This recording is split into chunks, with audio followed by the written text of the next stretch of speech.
guys, Chad here from CNR Reviews. We've got another comparison video today, and we're going to be comparing the Springfield XDS. Now, this is the 45 ACP version. Springfield has not released the 40 or the 9mm, but they will be in the future.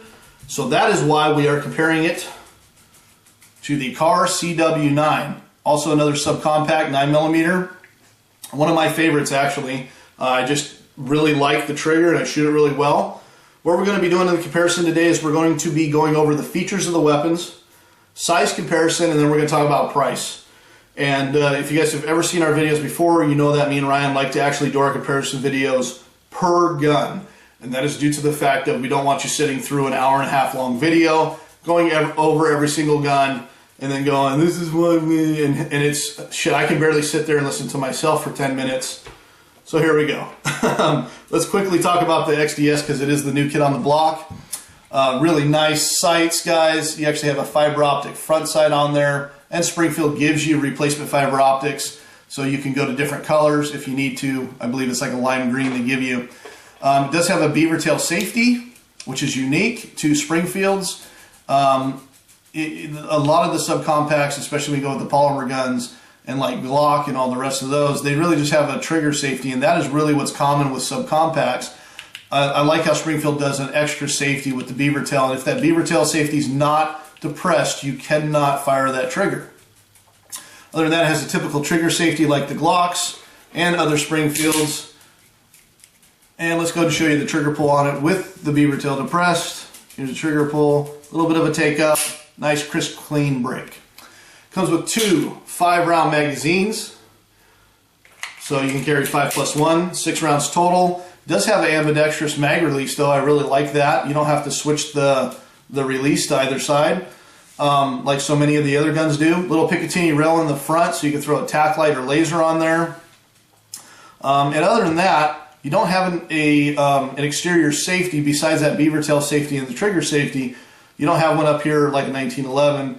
They just rely on that beaver tail and the trigger. You have the slide release and a takedown lever, which is very similar to the rest of Springfield's. If you've ever taken down a Springfield, you can take down this guy no problem. We will be doing a future takedown video of this gun when we do the review, and I believe I took it down also in the first impressions video, so check it out if you want to know how it takes down. Other than that, I'm very impressed, guys. The size is very manageable, it looks like. You do have a bullet indicator here on top, very much like a Ruger SR9 or LC9. Let's go ahead and let's talk about the features on the Kahr. Now, the Kahr features are very plain Jane. There's not much to really talk about. This guy does have a 7-round magazine, so you have 7+1, total of 8. And you're actually going to be able to fit your full hand on the handle. With the XDS, I'm only able to put 2 fingers on there. At some point, I know they'll probably have a little grip extension or something, but okay, that's fine. So you can actually fit full hand on there, which is nice. You do have nice combat sights, just a line in the rear and dot in the front. The rear sight is driftable if you need to adjust for windage. As far as I'm concerned, though, the gun has shot phenomenally well out of the box, especially considering price, which we'll be going over soon. Other than that, you just have a simple slide release there, and a takedown lever is very much like a 1911 or something like that. You're basically just removing the slide release, and that's basically also your takedown pin, and it just comes out, gun comes apart very easily. Other than that, the gun relies on a very long trigger pull as its safety, and there's going to be, this is what the majority of the subcompacts use. It's a very long trigger pull. As you guys can see, it's a very smooth trigger pull and a really nice crisp clean break at the end. If you're going to be pocket carrying something like this, it's recommended that you put this in a pocket holster so you don't engage that trigger accidentally. And that's actually one of the reasons why I don't so much carry this weapon. It's because once you throw it in a pocket holster, it just keeps gaining in weight and size. So that's about it for features. You don't have any type of rail on it.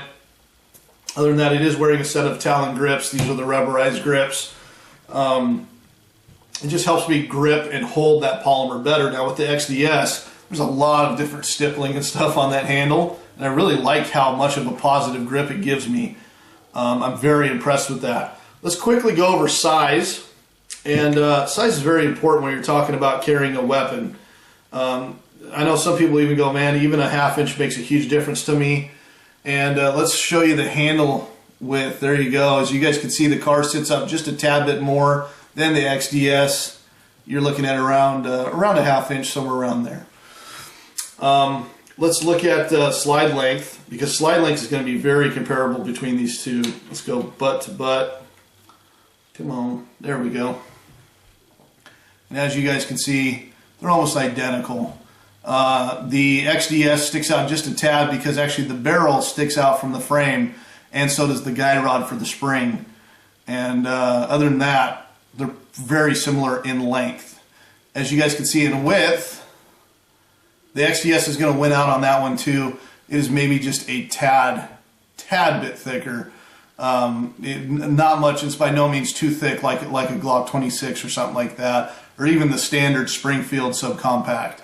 So there you guys go. That's a real quick just size comparison. I'm not going to give you the weight comparison because we have not gotten a new scale yet.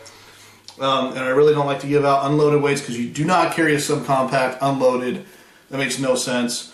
All right, guys, so let's go ahead and talk about price for both of these guns. The Kahr CW9 picked up for $329. You can find these guys for $350, $360. I wouldn't pay over $360 for it. The gun has been out for a while, and I think at $329, it's an absolute steal for the gun. Like I said, it is one of my favorite subcompacts because the trigger is so smooth, but you're only getting one magazine, you're getting a cardboard box, and then the typical safety stuff that comes with the guns. Now the XDS comes with some really neat stuff, and it should for the price as far as I'm concerned. This gun runs $500. You're going to find them in probably the $550 range. We paid $502, and then plus tax on top of that. And you know what? It's still cheaper than the Glock 26 as far as I'm concerned. Usually a Glock 26 Gen 4 is going to run you about $530 to $550, and even up into the $600s depending if you're buying it from a big box store. So make sure that you shop around for these guys. I would definitely look at mom and pop shops. Stay away from the big box stores. You're going to pay the full price of the gun. Other than that, the XDS comes with some really nice stuff. You only get one mag with the CW9. You get two mags with the XDS. You also get a really nice case. Here, you also get magazine holster, back strap replacement, hip holster, different fiber optics replacements. You get all the safety stuff as usual. And then, like I said, you get two mags. They're both 5-rounders. And I'm sure at some point Springfield is going to come out with a extended mag or something like that for it. But as of right now, that's what you get, guys. And I like that. I like all those extras. Even if I don't use them, they're there if I ever want to. So that's just a real quick size, feature, and price comparison between the Kahr CW9 and the Springfield XDS. I really recommend you guys go out and check out both these guns. We have comprehensive videos already of the Kahr CW9, and we will be doing many videos on the XDS as far as shooting at the range, doing the first 100 rounds through it, rapid fires, dual wields, comparing it against other 45s. We will also be doing accuracy testing and a crap load of comparison videos that you're watching right now. And check out the other ones if you're interested in other types of weapons. And other than that, guys, this is the, like I said, CW9 Springfield XDS. This is Chad from CNR Reviews. If you enjoyed this video, please subscribe. And if you have any questions, feel free to ask, guys. Thanks a lot for watching. Have a good day.